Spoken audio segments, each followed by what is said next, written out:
Hello, it's Elaina Strongbow from SodaTutorials.com, Elena's main game name, and today I'm actually popping on for part 3 in a series of reviews of Shroud of the Avatar.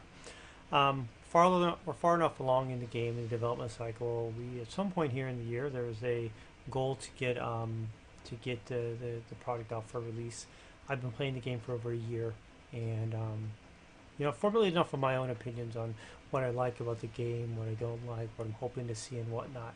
So it's a long set of to review the game. It's a lot. You can, if you do super short, you're going to do it injustice. If you want to see something super short, go catch a trailer. It's all the roses and unicorns and rainbows and stuff. If you want to talk about the game, you got to kind of break it down into some logical chunks and talk about it and be honest about it. What's good, what's not, what you'd like to see. Once again, this is all my opinion. I think I can say something on it. I said I've been in it for over a year, produced. I'm coming on some 200 different tutorial videos and exploring it. I've seen a lot of it. I'm not the strongest character out there, but I have a pretty good view on it. There are some guys and gals that have been in it from the very beginning, since release 1 all the way through it. Do they know more? Sure. You know what? I invite them to go put up a video and give a review on it. I'm going to try and stay honest with this, and I am a backer, a Kickstarter backer on it. I started out at the very beginning, just when I became actively involved. It's kind of it's probably a little different, but I want the game to succeed, so I want to be able to do that. Give my opinion on it, and hopefully it's something helps either new players coming in or maybe catches the eye of someone from Port Illyrium. So, in the very first video, the first part, I talked about the general story, what's this about, the graphics and the performance, and it was pretty, I think, spot on with the performance aspects of the game. In the second video, I want to talk about the PvE and PvP and kind of the deck system. Just touch upon that. It doesn't go into their fighting and stuff. I just want to understand how the mechanics work in it, what you can do, what you can't. And I think at the end of that, I gave the PvE more of a thumbs up, and I gave the PvP kind of in the middle there. I'm glad that they separate out. That just doesn't force PvP onto everybody, but they've got to work on getting enough more PvP content that drives people to want to risk and go into PvP mode, other than they just want to go out there and crack skulls. So, with those two parts out of the way, I want to get into crafting and the economy on the system. Crafting is an important aspect of this game. There are people that harken back to the Yo days. I'm going to make leather armor. I'm going to make swords. I'm going to be a blacksmith, a carpenter, and make household items. So I'm down here in my basement. I didn't craft this basement. That's actually bought. It's a store asset. But how it's decorated and everything else in here was stuff that I put in here. Some of it crafted, some of it bought from a vendor in game, some of it bought from the add-on store.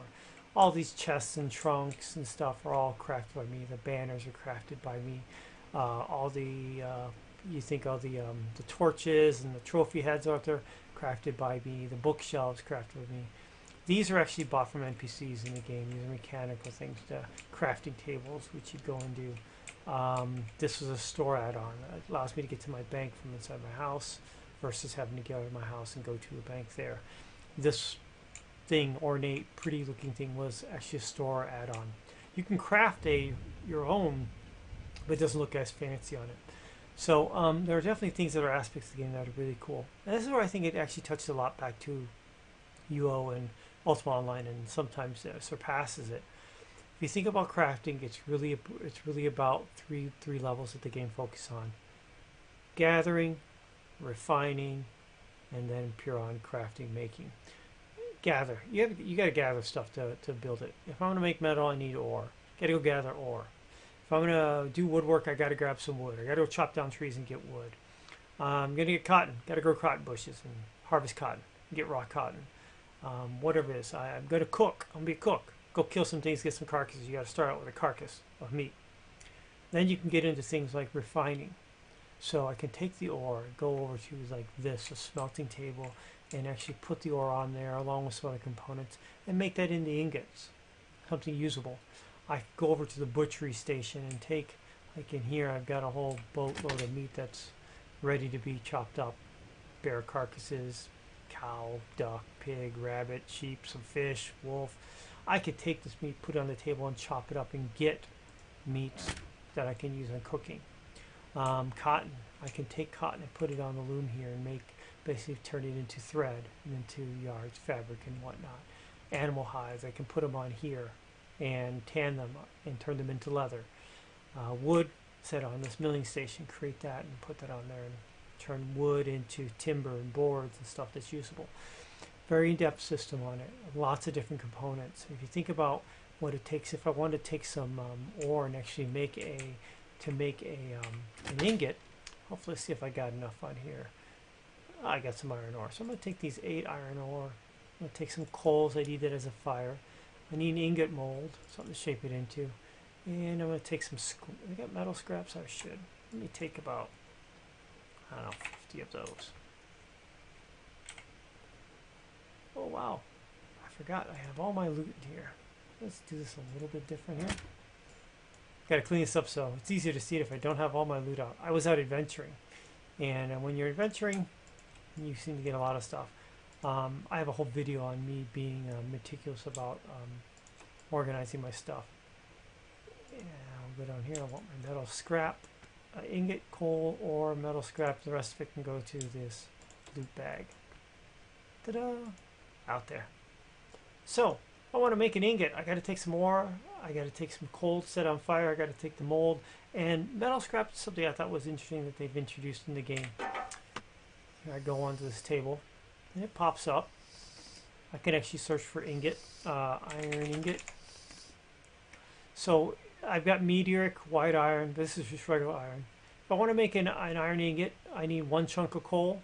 I have 94. I need 4 ores, 1 smelting tongs, 1 ingot mold. I do have my tongs. Or I can make ingot from scraps. It's half the ore and use some metal scraps. So I can literally say, okay, I want to make one of those. Hit craft. I got a 98% success chance. There's my ingot. I'll make another one. I'll make 2 more. Until I have enough material. So you have to go out in the world and gather stuff. I think that's great. Force people to go do things in the world. If you're going to be a craftsman, you're going to have to go do this. Or you're going to have to make money somewhere else and buy the stuff from players. And we'll get into that with the economy. Okay, so here we go. So now if I look at my inventory, I've lost my ore and I now have 4 iron ingots. I can put this stuff back in here and say, great, I've got some iron ingots. I can go craft something with on my blacksmithing table and craft it with that. Different types of ingots, different ways you can make them. You can take copper ingots and then mix it with some tin and get bronze ingots or white iron or meteor. It's got a pretty rich system for even for just the resource gathering and the refining process. I think one of the things we talk about, a lot of people talk about, it takes a lot of resources to refine stuff. If I want to make a chainmail chest, I've got to have cloth straps. To make cloth straps, you need some spools of thread, you need needles, this and that. You need some links. You got to make the chain links. So you need to have ingots. You need to have ore to make ingots, to make wire. Then with the wire, you put some other metal bindings. It's really in depth. My recipe book is absolutely filled with recipes. I mean, every bit across. These are all recipes that I've added in. I'm literally clicking through this super fast. Whether it's smelting, making walls, making banners, making armor, making weapons, making furniture, chests, potions and scrolls and this and that. Huge amount of things. But if I want to make a potion, I have to back end everything I need to it and get those things and build it up. It takes some working to learn that. And it's kind of a pain in the butt at first, but you got to appreciate it. It doesn't allow someone to come in and say, okay, and I'm going to freaking power through 96 hours and be a GM and be the perfect person out there. To illustrate that point, I'm actually although not in all the skills, it's probably my strongest craft. Oh, I don't need to be in here. I need to be in this screen. I'm going to go to my crafting section and talk about my carpentry skills. I am over 100, just over 100 in carpentry. I'm technically a GM in that. I have 91 in salvage, so I can rip through stuff, get a lot of material out of it. I don't do a lot of repair. It's still racing up, so I just haven't been in that mode. So 32 It's getting up there. Masterworking. I could take things I crafted like a bow, masterwork it with some silver, and add some really cool stats to it. If I look at this bow that's on me right now, here's there. I'll put this bow on me. It's got like down here in the green section, disabling shot debuff duration, aim shot extra damage, attune for death. Those are all pieces, things that I've done to the bow with either masterwork or enchanting. So I'm 75, I'm weight 100. It takes a lot of silver to do this. Silver's hard to get. It's costly to buy. I can't literally just say I'm going to work for 96 hours and get myself GM in it. I literally have to be out there, go get a bunch of resources, refine it down to the small pool, use the skill sometime, a couple of times, go do the other thing. It's kind of like a governor on it. It doesn't allow you to be like everybody become an uber carpenter. Everybody can get to be a carpenter. To get yourself up to masterwork on it takes a lot. To get yourself then beyond that, they say if you want to be a masterwork on bludgeon weapons or pole arms or ranged weapons, there's even another specialization on it, and it takes a while to get to that. It's got a really rich crafting system on it. Now, in the first part the first one I talked about in the PvP, I talked about skill pools. Same thing that your pool experience. You have a crafting pool experience, and here I've got 578,000. If I want to be raising a skill like these, every time I use them, I'll raise the skill. It takes away from the pool. Every time I do something successfully in the crafting vein, it puts things into the pool. But you've got to raise up your pool, then use it to raise up a skill, raise up the pool, use it to raise up a skill. So you have to manage it. It's not just something you can just blast away, turn everything up, and just run your way through it. That frustrates some people. It's not the kind of game. If this is the kind of game you want to max it out all the way through really fast, not your kind of game. Neither was Ultima or something else. This one is you need to come in and you need to work your skill. It's easy to become a carpenter and get producing. It's harder to become a master at it, and it's even harder to become that specialized at any one of these on there. And that goes the same for blacksmithing. Same thing. Here, I have to get to 40 in this, but I can't even think about opening these up. In alchemy, I'm 101 here. I'm 71 on this, a lot of enchanting versus weapon versus armor. I've done a little bit more weapons than I have armor. So really, really rich crafting system. So recipes, you have to find, all the cool stuff you want to make are recipes. You have to go find vendors to buy them. You have to find players to teach them to you. Sometimes it drops off monsters, high-end monsters and whatnot. So even getting the recipe to do the work, let alone having the skill or the components to do it, it's really rich. I think it's part of the richest aspect of the game. Richard Gary, I think, has always been very, very strong in that mechanic, and I think they've done an outstanding job on it. There's room to grow. There's more to come out to it. There's even more levels to it. Here I can say a range weapon, or an armor enchantment versus a weapon enchantment. Can they expand that out further? Can you get more specialized? The agriculture system isn't in yet. There isn't anything out there. So you can go plant stuff and you water it, grow it. Doesn't do anything. But man, it'd be nice if they actually had. They're going to look at doing skills in there, like the better you get at it, the more you, instead of planting single plants, you can handle batch sets of things or batch crops and growing and whatnot. Maybe produce more out of it. I like that. I really like that they are looking at it. Tanning. These are all, even these at this point are just basic, can you do it? This one doesn't even have that. But I think we're going to get into some production, maybe get some agriculture that's in there. Yes, there's fishing. Nowhere like UO. Nowhere like UO at all. You can get a pole, got to have worms, go fish out in the water. You can catch some regular fish, you can catch some crap loot. Cloth helm, leather gloves, ruined or whatever else. No SOS bottles, no treasure maps, no deep monster from the deep, no boat going out into the ocean and doing it. It's not there yet. It's not there yet. Is that something they're going to look at doing? Crossing fingers, I believe they are. They've talked about it. They understand that there's a big desire on there. Fishing is actually a cool aspect. Fishing in UO was great. I mean, I love the fact that you could go on the boat and fish, and that there'd be monsters appearing. You can get treasure hunting. It was fun. You get the big fish and make a trophy. I like that. I played in Arcade. Fishing's, though I have not done it, with a friend who has. You can go out there and just do normal fishing. Once you get really good, you can apply for a license, become like a sport fisherman.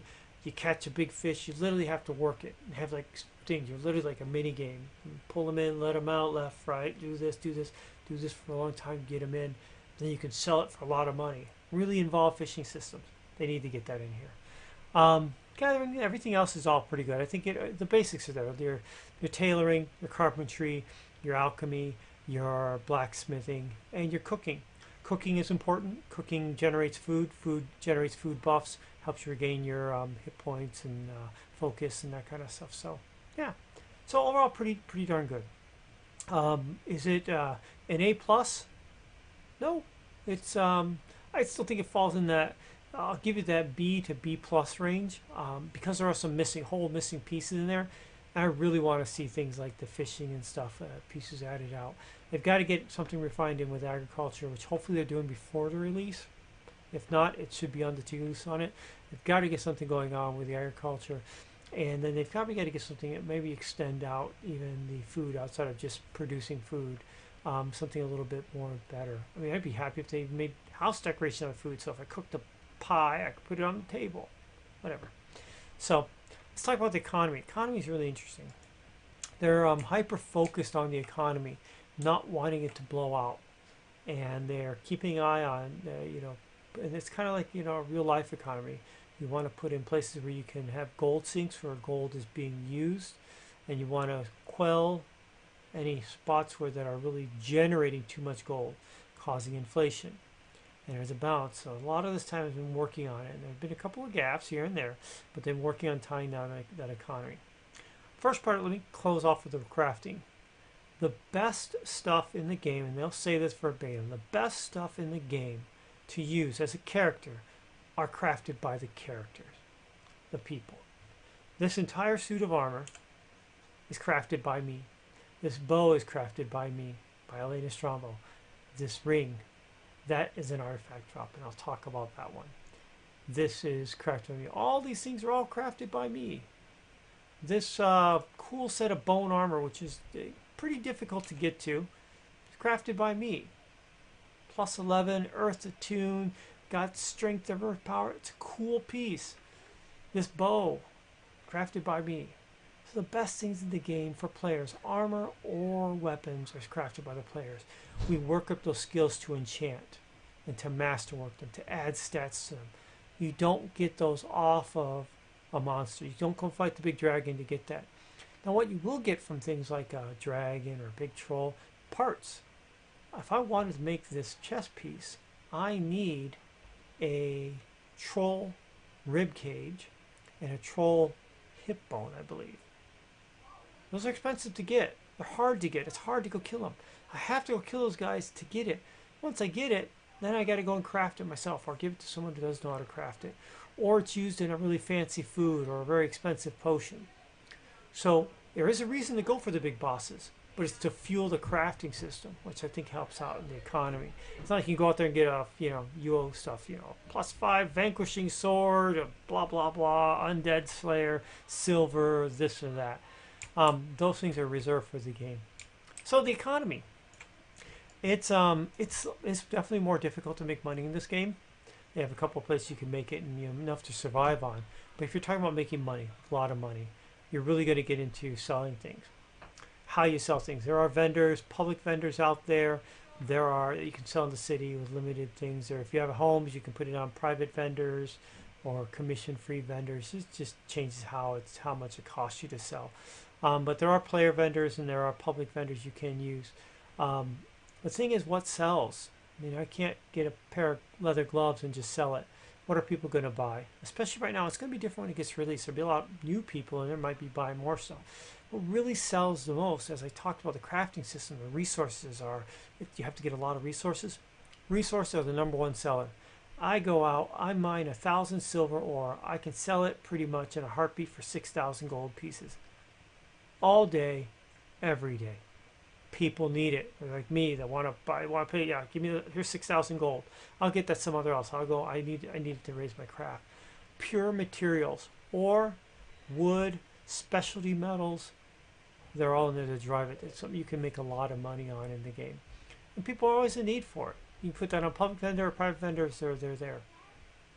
Outside of that, you start getting some of the rare pieces, like a troll ribcage, or a dragon haunch, or a dragon neckbone that's needed to go into crafting. If it goes into crafting, it sells well.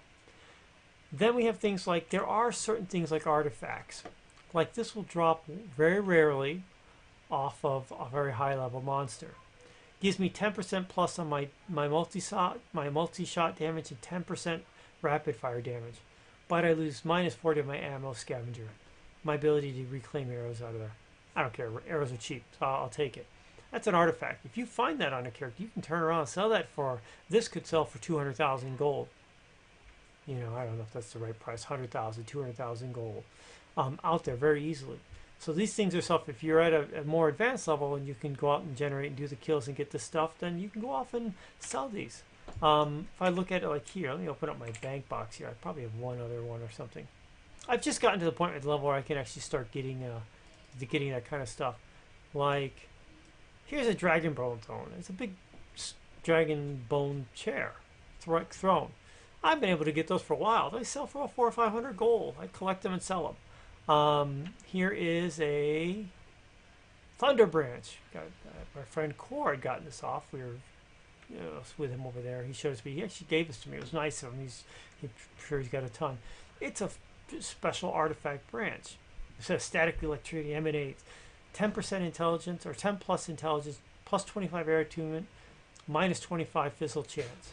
So if I'm an air mage, it's great, but it gives me negative 100 earth attunement, so I'm more susceptible to earth stuff. Air versus earth, it makes sense. So every one of these artifacts they put out there have a plus and a minus, but they sell. They sell for it. This one sells for a good chunk of money too.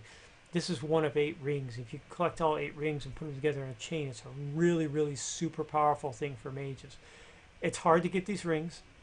It's hard to get the recipe to make the chain, let alone get all the rings and put it together, but top-end mages have them. These are simple ones, smaller ones, not worth much out there.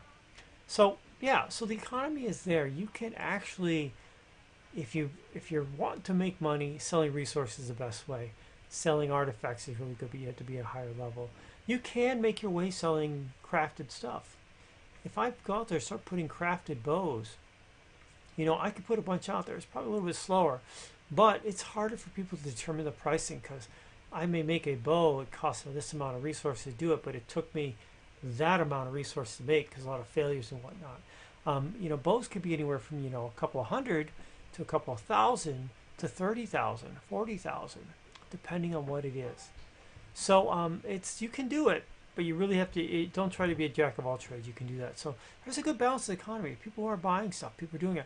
People are always buying resources, though. There's the add-on store that you can go to Portalarium.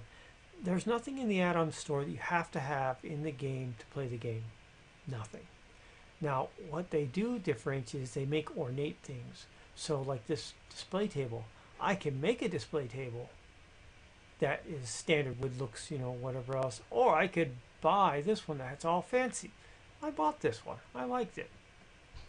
I can buy this bank box for the convenience of hitting my bank here and not having to go to the bank, but I don't have to play the game to use it.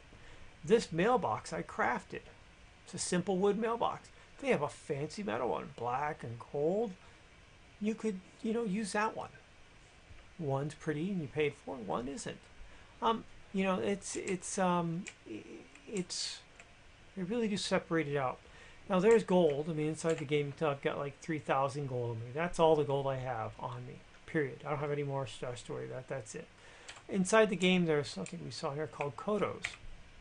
Crowns, royal crowns, crowns of the obsidians. Kodos, crowns of the obsidians. I got 5 of them here and 1 of them here. These are worth gold to players. Like I could sell these for like about 2,500 gold pieces each. You can buy those on the store. You can sell them, but you're going to still take a loss on them. It's not really a money sink. The reason why people use them is to A, pay rent on their properties if they have a tax deed, or B, there are kodo vendors in the lands where you could go and buy certain things that are in the add-on stores with kodos inside the game. You can find Kodos rarely on drops. So if there's something I want to get from the store, they actually have some vendors that sell it in game. I have to do it with Kodos, and I could go make some money, 2,500 gold. Like take the gold I have right now, go to a vendor and buy a Kodo off of someone, and then go get my item off of there. I still did it with my in-game gold. I don't have to go to the outside gold to do it. I just transfer the money between them on it. So the economy is really geared. They're trying everything not to be pay to win. I think the one exception is and I don't know how it's all going to shape out at the end, is probably the housing, and I'll get into that. How people are getting housing. Do people have housings have an advantage? I think that was more so yes before they introduced the rental systems. I now have a property in a very popular town with popular vendors, lots of places you can sell, and people can rent out a room in there for a very small amount per month, a lot cheaper than what I'm paying for the things to maintain them. That's great. That means new players can come in and have access to do the same things that I have, that I got as backer rewards in doing this. So I think they're going to continue balancing that out. I think the new market new players, once it goes through this, will drive that. We shall see. So the economy is pretty rich. It's thriving on there, but there are people who have a lot of money. Not that they can do much for them. I mean, besides buying things out, there is a percentage of people that have it. But I think that the curve is higher. There's a fewer number of those that are in that Uber scale. Call them the 1%ers, 3%ers, however you want to term it, versus the general public out there. I'm what you call item rich, cash poor. I've got 3 properties, tons of stuff. Some stuff that's worth a lot of money, but I haven't sold it. I got 3,000 gold. That's how I operate. I get some money, use it, spend it, make some stuff, send it again. Got a couple things being sold out there, and I just kind of make my way on by. I've got a mansion, but I've got a low savings account. How about that? So yeah, the economy's pretty cool. Is it perfect yet? Nope. They got to keep its economy will never be perfect. It's a balloon. They'll add something to the game. It's going to adjust it one way or the other. I said there've been some gaffes on it. They introduced a couple of releases ago a newbie area where players had a chance and go in and make money. Well, hell, all the people who were really experienced came in there and killed the crowd out of these folks and got lots of money out of it. Gold spurt. Well, they shut it down. So they got to, the economy goes in a balance. It's got to settle out again. So it will never be perfect. I just think that I'm really appreciative they are trying to focus on it, even if we bitch and complain about it sometimes, what they're doing. So, yeah, so from that thing, I'm very happy on the crafting. I'm going to give it that B-ish, maybe B+ on that it needs to. I like the fact that it requires a lot of resources. I hope they work on some of the mechanics. Some of it seems a little bit crazy. So I'll give it let's just lean toward a B+. On the economy, I'll stretch and give them that B+, that A-. They're going to work on the economy. They're keeping it in check. That's just generally where I'm at. For me, if I'm saying B, I'm beating on it. I probably gave like that B-, C+ on the performance aspect earlier on. But I said out of all aspects of the game, I'm happier in the crafting in that. So that's it. In the next video, I'm going to talk about the social aspects and housing in particular, and then I'll go into the thing purchasing Kodos, which I kind of covered here, and then the overall just review of the game, just kind of a wrap up summary on it. So that's it. If you got questions or comments, please throw them on the video. Thumbs up or thumbs down. It's Elaina Strongbow from SodaTutorials.com. At the end, videos will pop up, previous one in the series, the previous one for this series, in fact. Link to the SodaTutorials.com website, what I've been doing, what I will be doing, what I'm up to, and a picture of me in the fairy wings. If you're liking the content, please go ahead and click on that and subscribe to the channel if you haven't. That's it. Take care. Have a good one.